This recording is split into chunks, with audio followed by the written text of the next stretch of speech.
কথাবার্তা খুব চমৎকার, অত্যন্ত চমৎকার করে তিনি কথাবার্তা বলেছেন।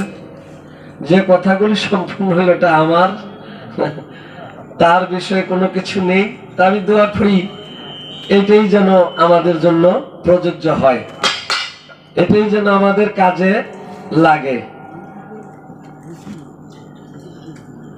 গাছের মূল নাই, গাছ আছে, ফুল আছে, ফল নাই। লাস্টে আবার এটা বলেছে ফুলের গন্ধ আছে, ফলেরও স্বাদ আছে। লালন সাইজের গানের ভিতরে আমি তার ব্যাখ্যাটা ছোট্ট করে করব। তারপরে বলেছেন যে আল্লাহকে দেখা যায় শরীর টিপেছে, এটা আমি মানি না, এটা বিশ্বাসও করি না। যদি না করেন, আপনি যেমন কোরআন থেকে দেখাইছেন আতিউর রাসূল, রাসূলের সন্ধান পেতে হলে আল্লাহ বলেছে রাসূলকে খোঁজো, রাসূলের মাধ্যমে তোমরা আমাকে পাবে। এটা যদি পবিত্র কোরআনে থাকে তাহলে চিরসত্য। কোরআনের মধ্যে সূরা ফাত্তের 10 নম্বর আয়াতে আল্লাহ নিজে বলেছেন যারা আমার হাতে, আমার রাসূলের হাতে হাত দিয়ে বায়াত গ্রহণ করলো, তারা আমার হাতে হাত দিয়েই বায়াত গ্রহণ করলো। রাসূল বলেছেন যারা নায়েবে নবী বেলায়েতের যুগে পীর মাশায়েখ তাদের হাতে হাত দিয়ে বায়াত গ্রহণ করলো, তারা আমার হাতে হাত দিয়েই বায়াত গ্রহণ করলো। তাহলে আমার হাত আমার মুর্শিদের হাত, মুর্শিদের হাত তার মুর্শিদের হাত, সেই হাত রাসূলের হাত, রাসূলের হাত আল্লাহর হাত।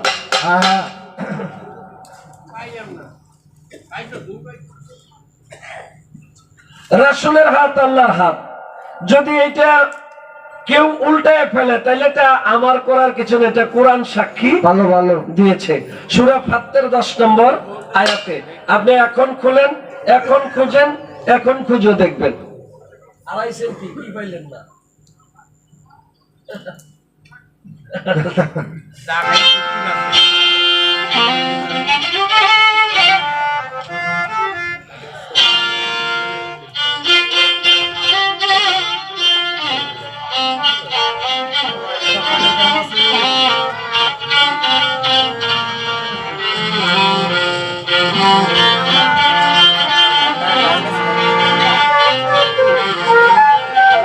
আচ্ছা বাবা, আমি একটা উপমা দেখাই আপনাদেরকে।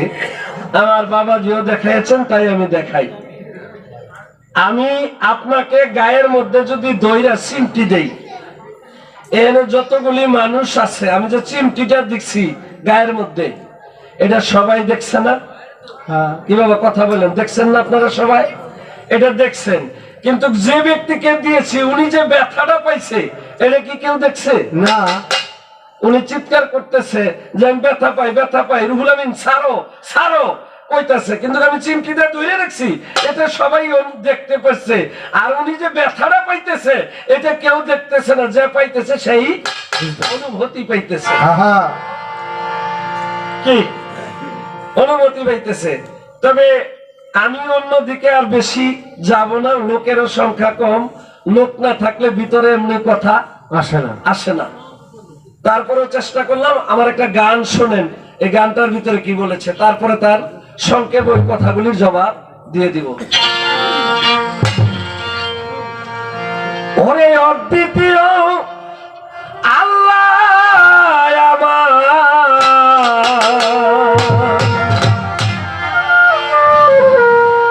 অদ্বিতীয় আল্লাহ আমার, এক ভিন্নে যার দুই মিলে না। আল্লাহ এমন মহাশক্তি, দেখা যায় দেখানো যায় না। আল্লাহ এমন মহাশক্তি। গানটা আপনাদের বুঝতে কোনো বিঘ্ন ঘটে? একদম ক্লিয়ার। সে যে বলেছে দেখা যায় না, দেখা যায়, দেখানো কাউকে যায় না, যায় না। আস্তে আপনি যদি বাড়িতে ঘরের মধ্যে শুয়ে থাকেন এই মুহূর্তে, যে ভালো ভালো ঘুমের মধ্যে দেখবেন কি যে রুহুল আমিন গান গাইতেছে, আউয়াল ফকির গান গাইতেছে, এই গানগুলি আপনি শুনতেছেন। আপনি রয়েছেন শুয়া, আপনি দেখতেছেন কি আপনি বসা। আসলে কি আপনি ওই সময় বসা? আপনি কি শোয়া। শোয়া অবস্থায় আপনি বৈশা বৈশা কার গান শুনতেছেন? রুহুল আমিন বনাম আউয়াল ফকির, দুইজনের গান শুনতেছেন। কিন্তু হঠাৎ করে এই গান শুনা আপনি কানছেন, মানে পাগল হইয়া কানছেন। কান্নার চোটে আপনার পাশে আমার মা জননী ঘুমাই আছেন, ওই কান্নার আওয়াজ পেয়ে আপনার ধাক্কা দিছে, এই কান্দকে আপনার ঘুম ভাঙে গেছে। ভাঙ্গা দেখেন কি কিছু নাই, আছে কিছু না। মায়ের যখন জিজ্ঞাসা আপনি কানলেন কি লেগা, ওই চোখের পানি পড়ে বালিশটা ভিজা গেছে। যে চোখের পানি পড়ে বালিশটা ভিজেছে, এটা সত্যে পরিণত হয়ে রয়েছে, এটা একজনকে দেখানো যাবে। কিন্তু আপনি যে কানছেন এটা সত্য, আপনি যে দেখেছেন এটাও সত্য, কিন্তু দেখা যায় দেখানো যায় না। এই জন্য গানে বলেছে অদ্বিতীয় আল্লাহ আমার,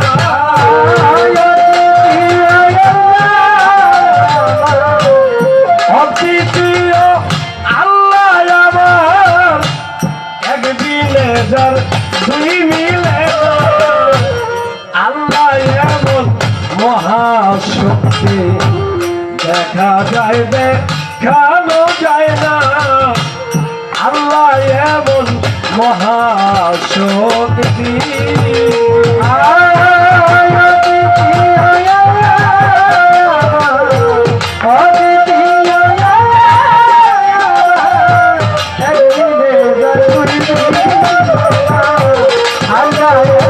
মহাশক্তি দেখা যায় দেখানো যায় না, আল্লাহ এমন মহাশক্তি। বোঝা যায় জানো যায় না, পাওয়া যায় তা দেওয়া যায় না, বোঝা যায় বোঝানো যায় না, পাওয়া যায় তা দেওয়া যায় না।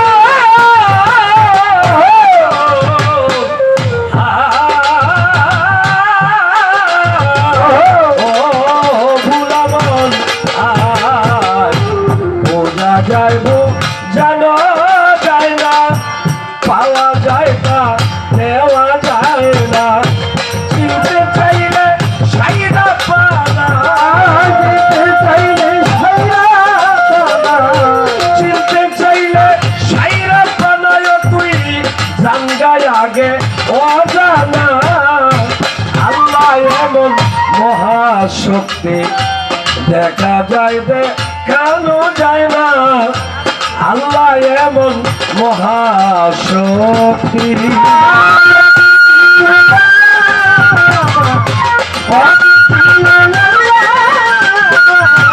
একদিনে যার দুই মিলে না, আল্লাহ এমন মহাশক্তি দেখা যায় দেখানো যায় না, আল্লাহ এমন মহাশক্তি। আয়নাল হকে মনসুর হেল্লা হইয়া যাইয়া পানা ফিল্লা, আয়নাল হকে মনসুর হেল্লা হইয়া যাইয়া পানা ফিল্লা। ওরে বাজার ও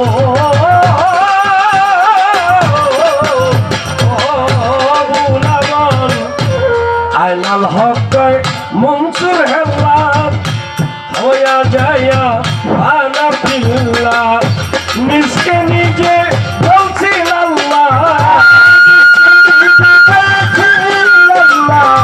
নিজকে নিজে বলছে আল্লাহ, সরার কাজী বুঝল না, আল্লাহ এমন মহাশক্তি দেখা যায় দেখানো যায় না, আল্লাহ এমন মহাশক্তি।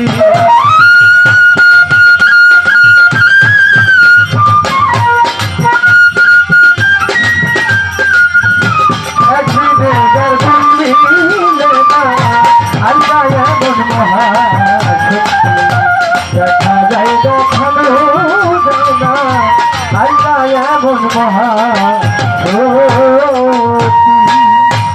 আল্লাহ এমন মহাশক্তি দেখা যায় দেখানো যায় না।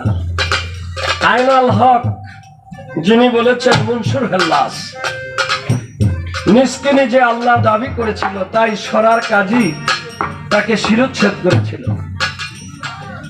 কিন্তু তারপরও সে আল্লাহর নাম ভুলে নাই। তার এক শিরচ্ছেদ করার পর তার রক্তও বলেছিল আল্লাহ। মাথাটা যখন তার দেহ হতে কেটে দূরে যে দরস করে পড়লেন, মাথাটা সোজা হইয়া মাটির মধ্যে বসাম অবস্থায় করলেন, সেই মাথার থেকে আওয়াজ আসলো লা ইলাহা ইল্লাল্লাহ মুহাম্মাদুর রাসূলুল্লাহ।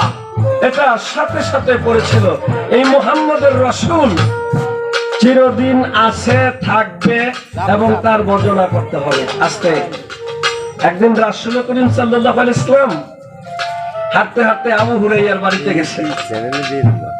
আবু হুরাইরার বাড়িতে যায় দেখে আবু হুরাইরার স্বামী স্ত্রী বসা। এই মুহূর্তে যে না কইয়া হাজির, রাসূলকে দেখে দুইজন স্বামী স্ত্রী ফালদা দাঁড়ায় গেছে। হায় হায়, আমার বাড়িতে দয়ার নবী আসছে। তিনি এটা না দেখে দরজা যাইয়া চিন্তা করলো ঘরে কোনো খাবার আসেনি, কোনো খাবার নাই, একটু শরবত দিয়া বানাইয়া দয়ার নবীকে নিতে গেছে। উনি একটা পাথরের উপরে বসছে, তো পাথরের মধ্যে হঠাৎ করে নিচের দিকে তাকাইছে, তাকায় যে ওই হাত পাথরটার মধ্যে দুই হাতের 10টা আঙ্গুলির ছাপা, কপাল দিয়ে সেজদা করে এই জায়গার দাগ, নাকে ওইটার মধ্যে লাগে ওই জায়গার দাগ, দুইটা হাঁটুর দাগ, পায়ের দুইটা বৃদ্ধ আঙ্গুলির দাগ, 8 জায়গার দাগ সেখানে আছে। উনি দেখে মনে মনে চিন্তা করতেছে এইটার মধ্যে এই দাগটা কোথা থেকে আসলো। আল্লাহ জিব্রাইলকে বললেন, জিব্রাইল যাও, যে মুহাম্মদকে অবগত করাও যে হে রাসূল, আপনি চিন্তা করিবেন না, এটার মধ্যে আপনার আবু হুরাইরা 36 বছর ধরে এই পাথরের উপরে রাত্রিভর ইবাদত বندگی করে নামাজ পড়ে, এই জন্য এই পাথরে দাগ হয়েছে। তবে নামাজ পড়ে চিরসত্য সেই নামাজ আমার আরশ মহল্লায় পৌঁছায় নাই, এটা আকাশের মধ্যে ঝুলন্ত অবস্থায় আছে। রাসূল শুইনা দুটা চোখের পানি ছেড়ে দিছে। আবু হুরাইরা ঘর থেকে পানি লয়ে বাইরে আইয়া দেখে দয়াল নবী কাঁদতেছে। গ্লাসটা না থুইয়া শরবতের পাও দুটা জড়াই ধরছে। ইয়া রাসূলুল্লাহ, আপনি আমার বাড়িতে আসতেন, আপনার সেবা যত্ন করতে পারি নাই, খাইতে দিতে পারি নাই, এই জন্য কি আপনি আমার উপরে রাগ হইছেন, এই জন্য কাঁদতেছেন? রাসূল বলতেছে, আবু হুরাইরা, আমার জন্য কান্দি না, তোর জন্য কাঁদতাছি। কই কেন? এই যে বাক্তরের মধ্যে তুই 36 বছর ধরে ইবাদত করছ, এই ইবাদত আল্লাহর দরবারে পৌঁছায় নাই। আবু হুরাইরা পা দুটা জড়ায় ধরে চোখের দিকে উপরে তাকাইয়া চোখের পানি ছেড়ে দিয়া বলছে, ইয়া রাসূলুল্লাহ, আমি জন্ম হওয়ার পরে যখন আমার বুঝ হইছে, আমি ইসলাম ধর্ম গ্রহণ করার পর হতে আমি কোনদিন আমার এই দুইটা চোখ দিয়ে আমি আল্লাহরে দেখি নাই। আমি দেখছি আপনাকে, মানছি আপনাকে, সবকিছু করছি আপনাকে, আমার ওই আল্লাহর দরকার নাই। কাল হাসরের দিন আমি যখন মাঠে যাব পার হতে, তখন আপনি যদি আমার কান্ডারি হইয়া পার করে নেন, তাইলে আমার ওই আল্লাহর আর দরকার নেই। আস্তে কথাটা বলার সাথে সাথে আল্লাহ জিব্রাইলকে পাঠাইয়া দিয়া বললেন যে রাসূলকে অবগত করাইয়া দাও, এই আবু হুরাইরার 36 বছরের ইবাদত বندگی আমি কবুল করে নিলাম। সুবহানাল্লাহ, সুবহানাল্লাহ। শুধু তাই না, এবং সারা জীবন সে যত ইবাদত বندگی করবে এটাও কবুল করলাম, রাসূলের উসিলায় উনি জান্নাতে প্রবেশ করবে। সুবহানাল্লাহ, সুবহানাল্লাহ। তাহলে বাবা, যার যার মুর্শিদ তার জন্য যথেষ্ট। আপনি যেই কথা বলতেছেন ওইখানে যাওয়ার কোনো প্রয়োজন হবে?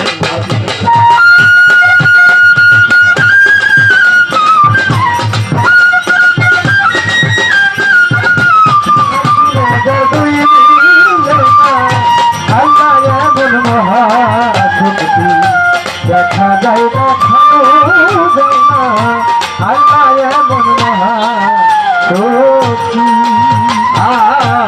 আইনাল হক মনসুর হেল্লা হইয়া যায় ভাঙা ফিল্লা, আইনাল হক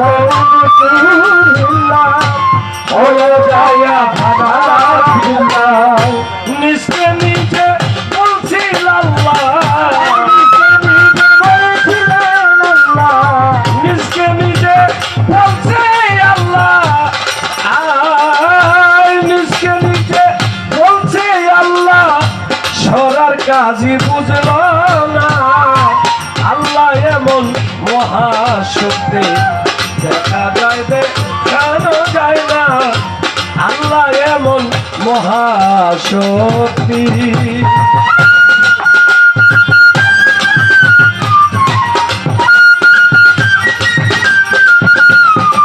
নজর দিলে না আল্লাহ এমন মহাশক্তি দেখা যায় দেখানো যায় না আল্লাহ এমন মহাশক্তি।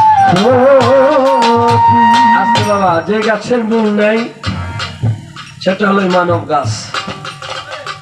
এই মানব গাছটা সাধকরা দেখাইয়াছেন যেটা ঊর্ধ্ব দিকে মূল, মাথাটাকে দেখাইয়াছেন।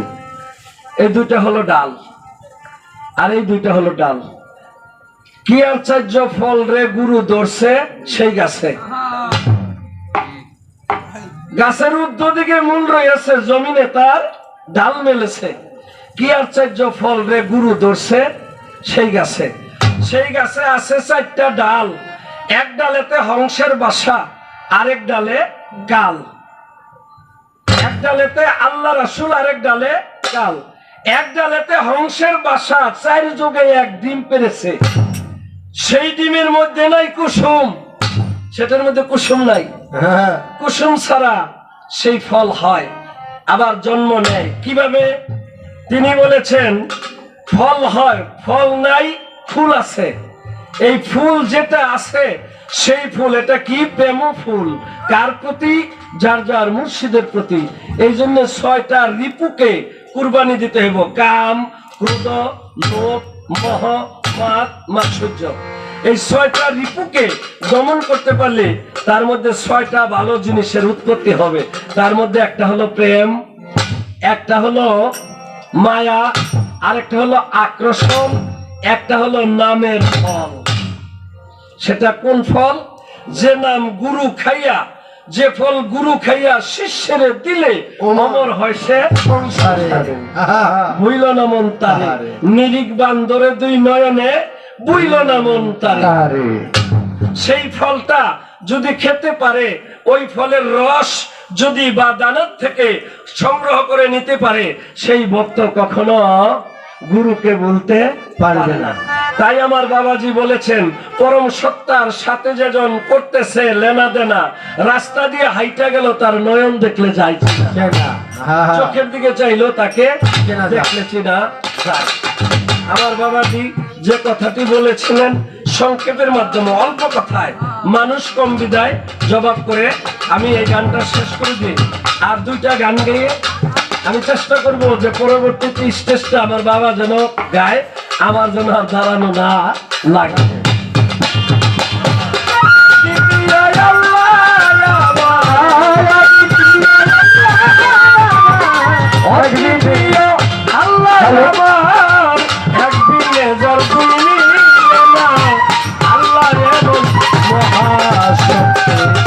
দেখা যায় দেখানো যায় না আল্লাহ এমন মহাশক্তি।